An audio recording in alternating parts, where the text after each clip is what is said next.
Welcome to Bloodbath and Beyond. Today we review Wilderness. There's something more evil than evil itself.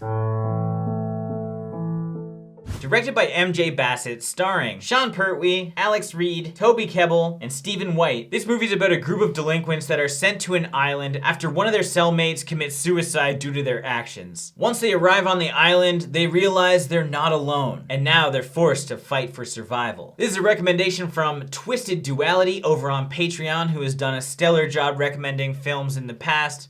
He's jumped around from UK films predominantly, including other Sean Pertwee films. So it's always nice to see some UK films that we haven't really heard of. So what do we like? I really enjoyed the characters and how they were developed in this film. All of the characters, you have the ones you hate and you have the ones you like. Between Steve being the absolute biggest D-bag.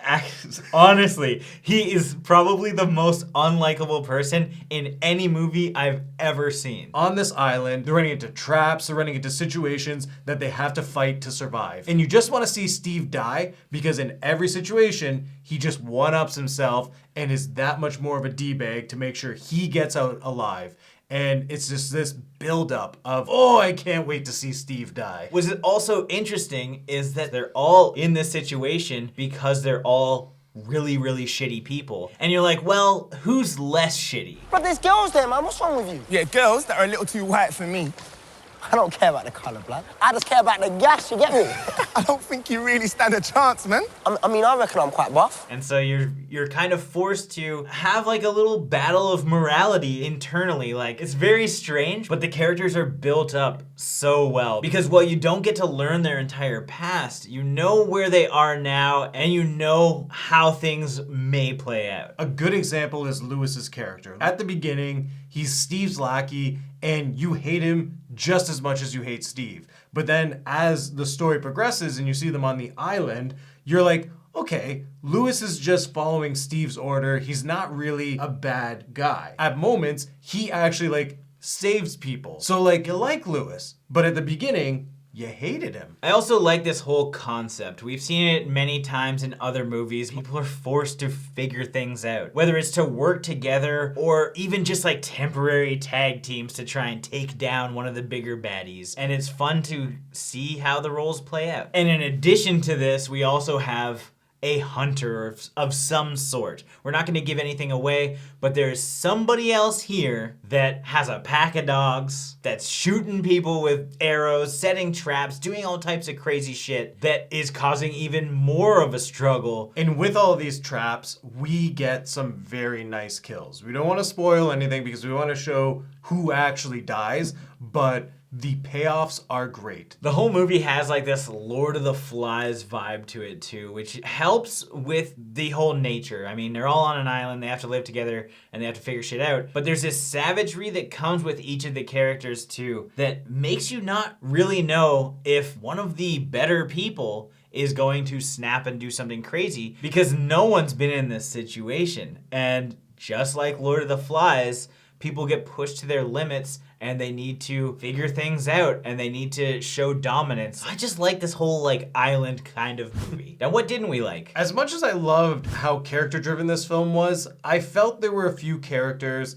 that didn't have enough screen time or didn't get the proper backstory they deserved. In particular, the girls that they found on the island, and even some of the male inmates. When you have other people in the background and you're trying to build this backstory, you should just explain everything about everyone, and then it all will tie in together. Right, especially if people are going to die off, or they're at least even going to be put in situations where they could potentially die. You want to have that extra feeling of urgency, you want to care about these characters. If a dog's chasing somebody, you should be feeling I don't want them to die. But if you don't know that character enough, your focus kind of drifts from character to character if there's not an established backstory for everyone. We mentioned it, but I didn't like Steve. I know that this is a great, he's a great aspect, he's a great actor. They did a phenomenal job building him as such an asshole. All I can think is just oh, what I wouldn't give to be on an island with that guy just for 1 minute without the crossbow guy around. This one is a little bit nitpicky,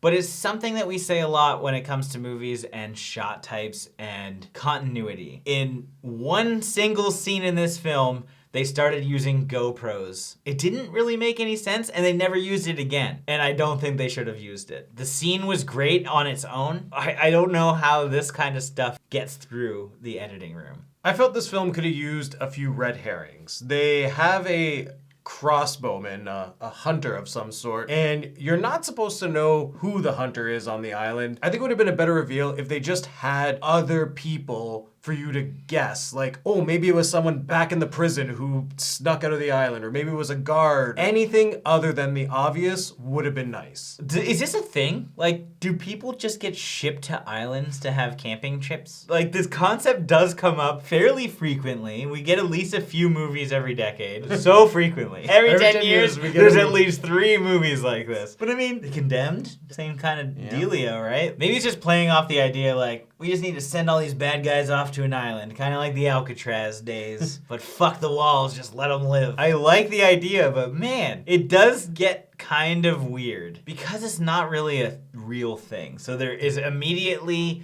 a sense of realism taken out of what seemingly a real feeling movie. Listening on the news like, 30 inmates dead in today's rehabilitation wild adventure. We sent at least 12 people over there with 4 tents, and they're all delinquents. This should go well. Now it's time for our final thoughts and ratings. I enjoyed this movie because I like the concept.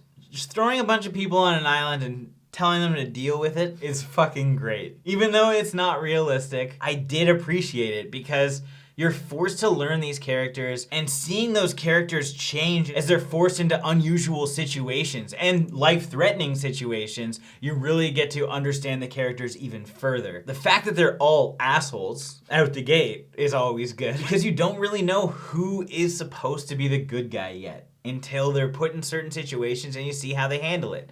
I also like that there's a hunter killing assholes on an island with traps and a pack of dogs, and they get killed in cool ways. The production value is great, but there are some downtimes. I didn't love everything about the movie, but there's not necessarily anything that I really disliked. I just don't think it was the best movie. So that's the only reason why my rating is slightly lower than how we talked about this. Like, it seems like we bigged this up, and I'm gonna give it a 3 Joe Louis out of 5, because their names are Joe and Louis. Out of 5. These types of movies are fun because it's very character driven, and when done right, you just get a certain feeling for each of the characters you're watching, whether you're rooting for them or whether you want to see them die. And I thought that this film did a good job in giving us a character that we wanted to see get off the island and giving us a character that we just could not wait to get killed on this island. However, I did think that they could have did more with the red herring aspect. The big reveal of who our hunter was a little underplayed given how this situation was built up. The film overall was actually very well paced. So with that being said, I'm gonna give this film